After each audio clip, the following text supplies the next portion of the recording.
Good afternoon, folks. We are discussing the Mass General Birmingham study on traumatic brain injuries in England. So here we go with today's presentation B for you. Please sit back and enjoy. The Mass General Birmingham study highlights a critical issue in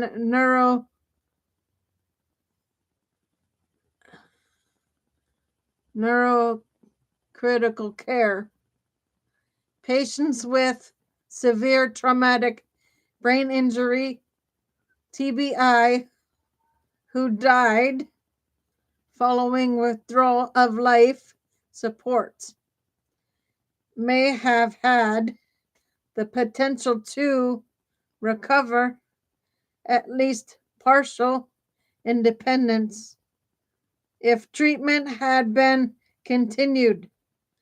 This finding challenges long-standing assumptions about the fragility of care in the most severe cases and underscores the dangers of making irreversible decisions too early.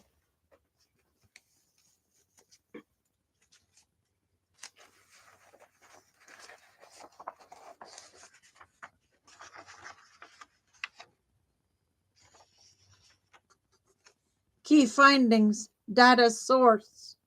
Researchers analyzed track TBI data from 1,392 ICU patients across 18 major U.S. trauma centers, collected over 7.5 years. Methodology: they built a model to estimate likelihood that clinicians would withdraw life support, or WLST, and matched those patients to similar ones whose care continued. WLST results.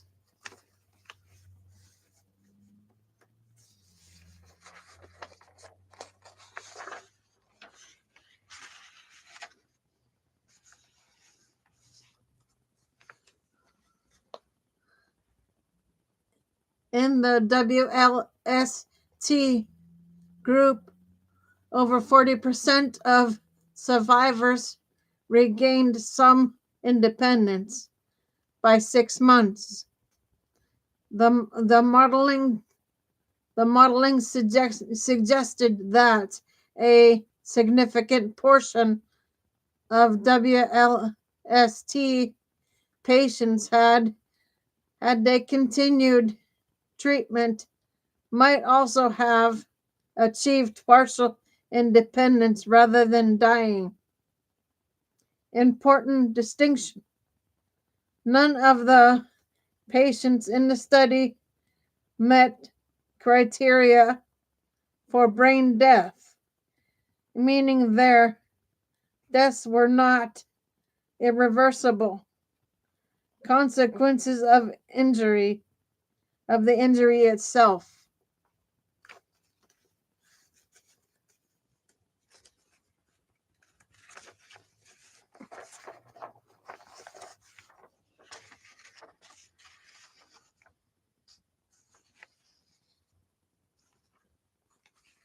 But were directly tied to withdrawal decisions. Why this matters: the study points to self-fulfilling cycle in clinical practice. Clinicians expect poor outcomes based on historical data. Families are counseled toward withdrawal of life support, often within 72 hours of injury. Withdrawal then increases the observed rate of poor outcomes, reinforcing pessimistic expectations in future cases.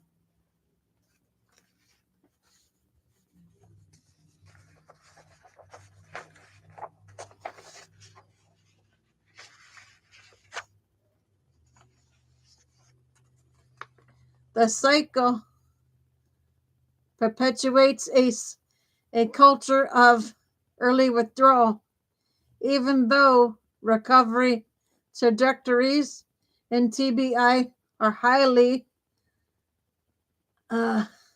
viable and can unfold over months rather than days. The study informs patients delay irreversible decisions. The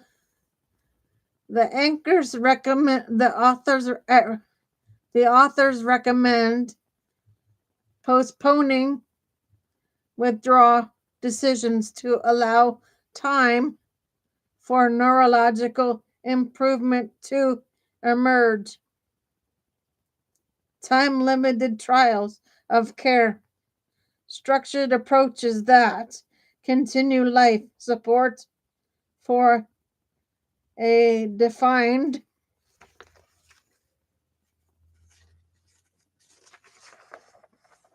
period could help identify patients with recovery potential.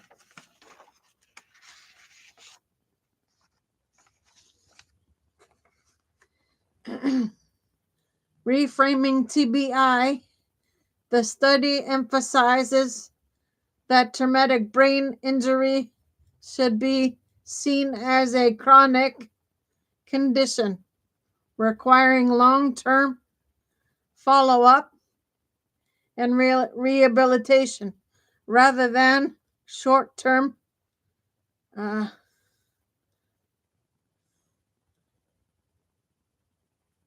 prognostication alone. Clinical communication. Families should be counseled about the uncertainty of early prognosis and the possibility of meaningful recovery even in severe cases.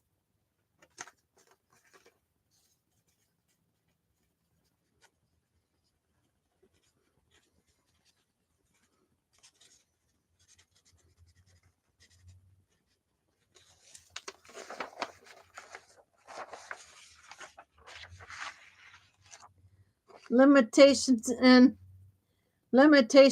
next steps. Sample size and matching larger cohorts and more precise statistics. Matching are needed to refine estimates of recovery potential. Individuals' viability recovery trajectories differ widely. Not all patients will benefit from prolonged support. Future research, development of better prognostic tools, and evidence-based protocols for time-limited trials of continued support could reduce premature withdrawal decisions ethical considerations.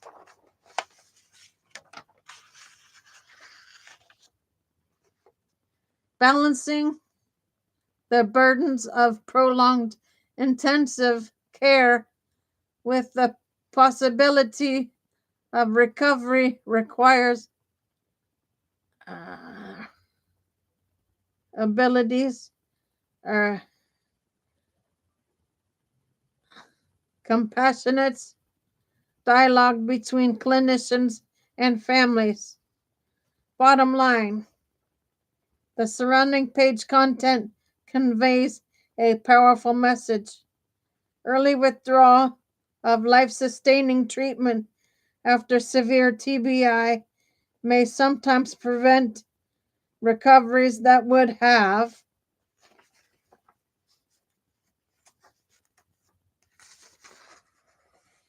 occurred.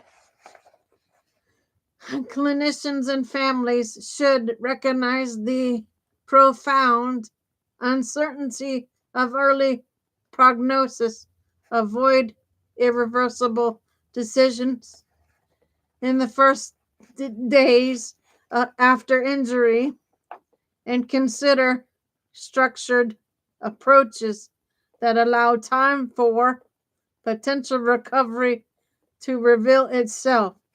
This study reframes severe TBI not as a hopeless condition, but as one where cautious persistence can make the difference between death and regained independence.